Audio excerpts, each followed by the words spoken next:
9 April 1927 रोजी मुंबईतील परळ येथील दामोदर हॉलच्या पटांगणात महाड येथे झालेल्या अत्याचाराच्या निषेधार्थ अस्पृश्यांची एक महत्त्वाची सभा आयोजित करण्यात आली होती. महाड येथे चौदार तळ्याच्या सत्याग्रहानंतर दलित समाजावर झालेल्या अन्याय व अत्याचारांविरोधात जनजागृती करण्यासाठी आणि समाजात संघटन निर्माण करण्यासाठी ही सभा घेण्यात आली. या सभेत डॉक्टर बाबासाहेब आंबेडकर यांनी प्रभावी भाषण करून अस्पृश्य समाजाला त्यांच्या हक्कांची जाणीव करून दिली. त्यांनी सामाजिक समता, मानवी प्रतिष्ठा आणि समान अधिकार यांचा ठामपणे पुरस्कार केला. या सभेमुळे दलित समाजामध्ये आत्मविश्वास निर्माण झाला आणि सामाजिक चळवळीला नवी दिशा मिळाली.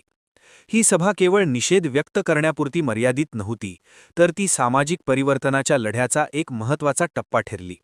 या घटनेमुळे बाबासाहेबांच्या नेतृत्वाखाली चालणाऱ्या समता चळवळीला बळकटी मिळाली आणि समाजात समतेची भावना अधिक प्रखर झाली.